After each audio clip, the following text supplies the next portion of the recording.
چون همیشه در همین ساعت برنامه خبری رادیو آزادی پیشنهاد شما می شود. شعله گلخوجی هستم. سلام. موضوع برای امروز 15 آگوست.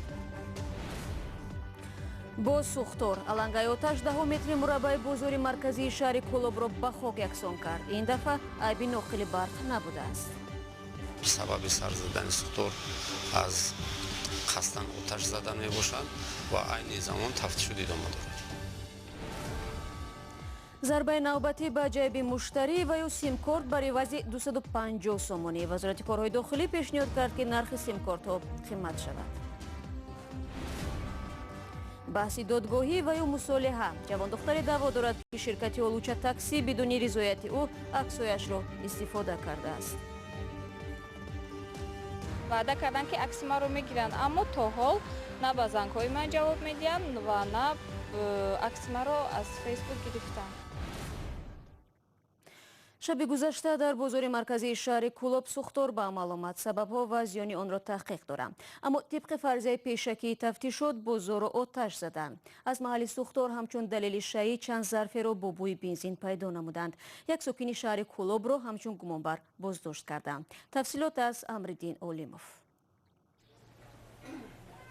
بخش یک لخت فروشی مواد غذایی در بازار مرکزی شهر کولوب به کامی آتش رفت.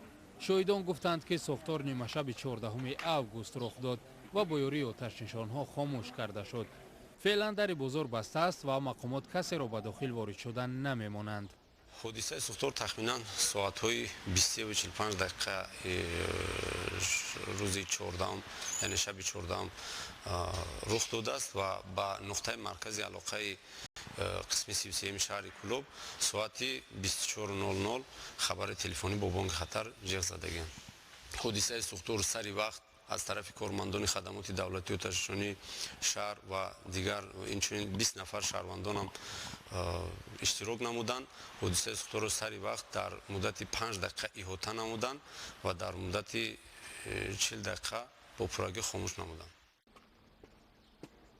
مساحت سوختار 60 متر مربع را در بر گرفته است. حالا مقامات ضرر سوختار را حدود 30,000 سومانی معین کردند و میگویند بازار را قصداً آتش زدند. سنجش عین زمان از طرف کارمندان ادامه دارد. در تخمینا سبب سر زدن سوختار از قصداً آتش زدن می باشد و عین زمان تفتیش ادامه دارد. گفته می شود حالا صاحبان دکانها در اداره پلیس بیانات می دهند و یک ساکن شهر کولوب را هم مقامات با گمان دست داشتن در آتش زدن انبار بازپرسی می کنند. آتش گرفتن بازارها در تاجیکستان سالهای اخیر زیاد به چشم می رسد. مقامات در چند حالت گفتند که رعایت نکردن قاعده های بی‌خطری سبب آتش گرفتن بازارها شده است. رو می‌آوریم به موضوع دیگر. 18 مهاجر تاجیک در شهر متیش ولایت مسکو از اخراج غیر قانونی شکایت دارند. به گفته مهاجران، ماموران پلیس آنها را بازداشت نموده یک شبانه روز به آب و غذا و جای خواب نگاه داشتند. سپس دادگاه به حضورشان قرار اخراج آنها را از روسیه صادر کرده است. حادثه روز 9 آگوست امسال رخ داده، بحث آن هنوز نهایی نشده است. یکی از این مهاجران در صحبت با رادیو آزادی گفت نیروهای پلیس با استفاده از تفنگ آنها را به یک بنای نیمه ساخته در شهر میتیش برده صحنه سازی نمودند که گویا آنها غیر قانونی کار میکردند. حالا مهاجران از روی قرار اخراج به دوستانی شهر میتیش ولایت مسکو شکایت برده‌اند. شما برنامه خبری رادیو آزادی را تماشا دارید. مقامات تاجیکستان تصمیم گرفتند نرخ فروش یک سیم کارت تلفن موبیل 250 سومانی مقرر گردد. چون این تصمیم پس از جلسه با شرکت مسئولین خدمات علاقه، وزارت و اداره‌های قدرتی گرفته شده است. عملی شدن نرخنامه نو از 20 آگوست در نظر است. همکارم عبدالله شوروف با آموزش این موضوع مشغول بود و آماده است که با ما در این باره صحبت کند. عبدالله سلام. نخست بگو که این تصمیم از کجا است و چرا یک بار قرار شد نرخ سیم کارت ها بالا برده شود؟ سلام شهلا. همصحبتان رادیوی آزادی در 3 شرکت موبیلی که وجود داشتن چنین تصمیم را تصدیق کردند به گفته مصاحبان در یک مجلس با شرکت منیجران سطح بالای شرکت های موبیلی، نمایندگان خدمات علاقه و مقامات قدرتی مسئله بالا بردن نرخ فروش سیم کارت ها مطرح شده است.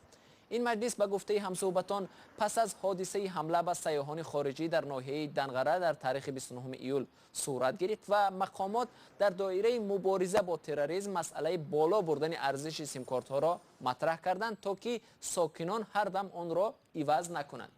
نخست مقامات پیشنهاد کردند که نرخ فروش یک سیم کارت 1000 سومانی تعیین کرده شود، اما پس از رد و بدل ها قرار شده نرخ سیم کارت تلفن موبیلی 250 سومانی مقرر کرده شود، اما این هم نرخ نهایی نیست و دوره به دوره قیمت آن تا به 1000 سومانی بالا برده می شود. به گفته مصاحبان رادیو آزادی قرار است این تصمیم از 20 اوگوست سال روان مورد عمل قرار بگیرد. خب خود شرکت‌های موبیلی و خدمات علاقه در این زمینه چی میگویند عبدالله؟ مسئولان شرکت‌های موبیلی میگویند تا کنون خدمات علاقه تاجیکستان کدام یک سند و یا قرار را در این رابطه به آنها ارسال نکرده است. خدمات علاقه هم تا به حال در این مورد اظهار نظر نداشته است. فهمم. اما حالا ارزش سیم کارت چند است و آیا واقعا مشکلی زود عوض کردن سیم کارت وجود دارد؟ واقعا این هست. نرخ سیم کارت ها وابسته به شرکت های موبیلی البته فرق میکنه. حالا در اکثریت شرکت ها یک سیم کارت عادی از 10 تا 15 سومانی ارزش دارد. در بیشتری موارد این مبلغ به صورت حسابی رقم سیم کارت وارد کرده می شود و عملا سیم کارت برای مشتری بی پول می افتد. ولی برخی شرکت ها واقعا سیم کارت را می فروشند. کندوکوی ما نشان داد که مثلا شرکت بیلاین سیم کارت را با نرخی بیشتر از 20 سومانی می فروشد. بنابر ارزان بودن نرخ سیم کارت و گاه رایگان بودن آن مشاهده می شود مشتریان در تاجیکستان زود رقمی تلفن یعنی سیم کارت خود را عوض می کنند. برای مثال عین حال 4 شرکت بزرگ موبیلی در تاجیکستان واویلان، مگافون، تیسل و بیلاین با مشتریان بیش از 6 میلیون سیم کارت فروختند، اما از این شمار تنها 4 میلیون و 100 هزار نفر از سیم کارت ها به طور فعال استفاده می کنند. سپاس عبدالله برای تفصیلات. ما برنامه را ادامه می‌دهیم. در دوشنبه یک جوان دختر توجیک با شرکت اولوچه تاکسی بحث دارد. دعوای او بر سر چند عکسی است که شرکت در مواد تبلیغاتیش استفاده نموده است. این بحث دادگاهی می شود یا طرف‌ها به مصالحه می‌رسند. سرویناز روح‌الله پیگیری کرد. سکینه عبدالله‌یeva ساکن 22 ساله دوشنبه میگوید شرکت اولوچه تاکسی بدون اجازت او 2 عکسش را در موادهای تبلیغاتی خود استفاده کرده است. او تصمیم دارد با این شرکت وارد بحث دادگاهی شود در صورتی که عکس‌هایش را از مواد تبلیغی اولوچه تاکسی حذف نکنند. من زنگ زده خواهش کردم که عکس ما رو گیرند، ولی با من با وعده‌های دروغینشون وعده کردن که عکس ما رو میگیرن، اما تا حال نه به زنگ‌های من جواب میدن و نه عکس ما رو از فیسبوک گرفتن. سکینه قبلا 3 ماه در شرکت اولوچه تاکسی همچون تنظیمگر کار کرده است و عکس‌ها نیز آن زمان برداشته شدند. او میگوید مادر و برادرش به استفاده عکسش در مواد تبلیغی اولوچه تاکسی مخالف هستند. وقتی که عکس ما رو استفاده بردن بدون اجازت من هم میخوام که حق ما رو تیان. مسئولان شرکت اولوچه تاکسی در صحبت بدون نوار ادعای سکینه را به پای خواندند و گفتند او میدانست این عکس‌ها مخصوص برای تهیه مواد تبلیغاتی شرکت برداشته میشوند. این شرکت ادعا دارد که برای استفاده عکس سکینه با او قرارداد شفاهی دارد. آنها مراجعت سکینه برای حذف عکس‌هایش از مواد تبلیغاتی شرکتشان را تایید می‌کنند، اما میگویند به خاطر آنکه مواد تبلیغی برای شرکت مهم بود آن عکس را از صفحه‌شان قبلا نبرداشتند. حقوق‌شناسان میگویند استفاده بدون اجازه عکس شخص در مواد تبلیغاتی میتواند به زندگی خصوصی صاحبان آن زیان رساند. این که عکس وای یا دیگر عامل‌های انسانی و همچون ورزشگر و غیره استفاده می شود یا بغیر از زمان کاری معین شده که مزد مهنت او را فرا میگیرد استفاده شود، در شکل خطی باید قرارداد یا شرطنامه به تصویب رسد. شرکت اولوچه تاکسی هنگام آماده شدن مواد درباره این بحث الکی عکس دوم و بعدی از کار رفتن سکینه را از صفحه‌شان در فیسبوک پاک کردند. مسئولان بخش مارکتینگ در شرکت اولوچه تاکسی خبر دادند که آنها از سوی سکینه یگان درخواست در مورد دادن حق عکسش نگرفتند و حالا هم آمادند بعد از پاک کردن عکس در این مورد با این دختر به موافقه رسند. дар ҷумҳурии чех ёдбуди 50-умин солгарди баҳори Прага ҷараён дорад. Ним аср пеш танкҳои шӯравӣ ба Чехословакия ворид шуданд ва ҳаракатҳои озодихоҳиро пахш намуданд. Аксбардори ҷавон Либор Гайский саҳнаҳои тарсу хушунат ва лаҳзаҳои хандаовару раҳм ба таҷовузгаронро сабт кард. намоиши ин аксҳоро дар гузориши Тоири Сафар мебинем. ин аксҳои нодирро рӯзҳои 20 ва 21 августи соли 1968 ҳангоми таҷовузи нерӯҳои ба раҳбарии шӯравӣ ба Чехословакия бардоштанд.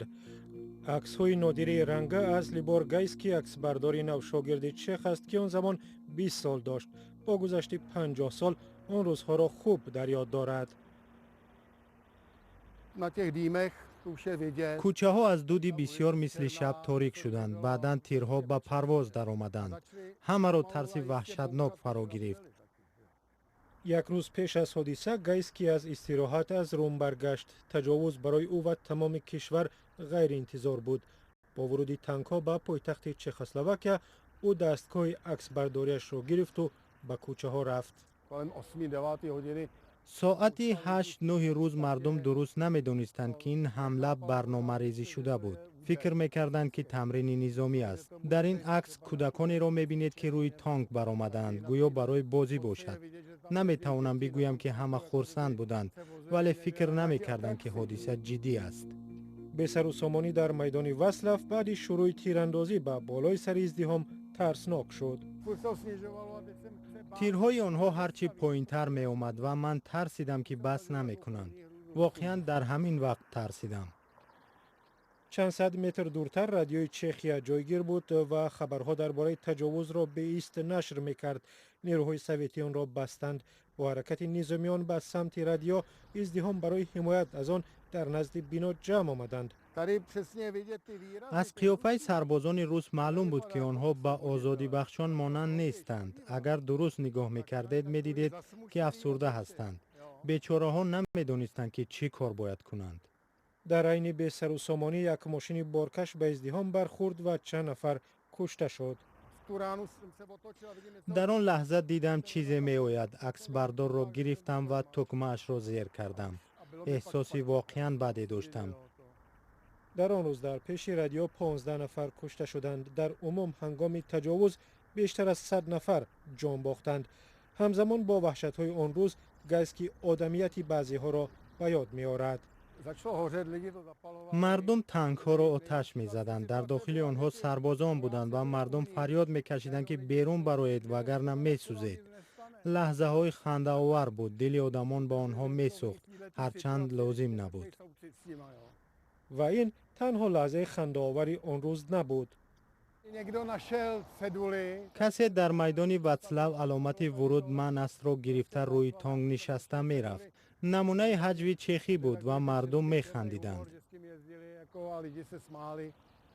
ин аксҳо маҳз ба сабаби ҳарҷу марҷи он рӯзҳо боқӣ монданд. нерӯҳои шӯравӣ ба хабаргузории Чехословакия рафтанду аксу наворҳои он рӯзро нобуд карданд, вале ин аксҳо монданд. ин навор барои он монд ки аксҳои рангаро дар як ҳафта як бор чоп мекарданд. аммо он рӯзҳо ин қадар бесарусомонӣ буд ки ин аксҳоро 14 рӯз баъд нашр карданд ва онҳо эмин монданд. таҷовузи соли 1968 ба давраи кӯтоҳ ва нисбатан озодии социалистӣ дар Чехословакия бо номи баҳори Прага поён дод. аксҳои Гайский аз он ҳодисаҳо монданд, вале умеди ислоҳоти сиёсӣ барои як насл аз байн рафт.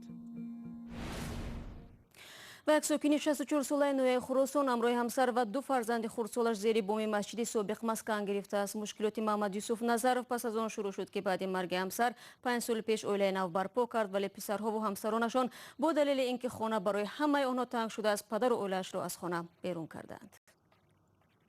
бинандаи азиз, барои дарёфти ахбори аз ин ҳам бештар шуморо ба вебсайти Радиои Озодӣ даъват мекунем. дар саҳифаи Радиои Озодӣ дар Фейсбук Одноклассник ва Инстаграм ҳам хабару гузоришҳои моро меёбед. наворҳо дар Озодӣ видео канали мо дар YouTube гузошта шудааст. ташаккур барои бо мо будан ва то барномаи фардо. худо нигаҳдор.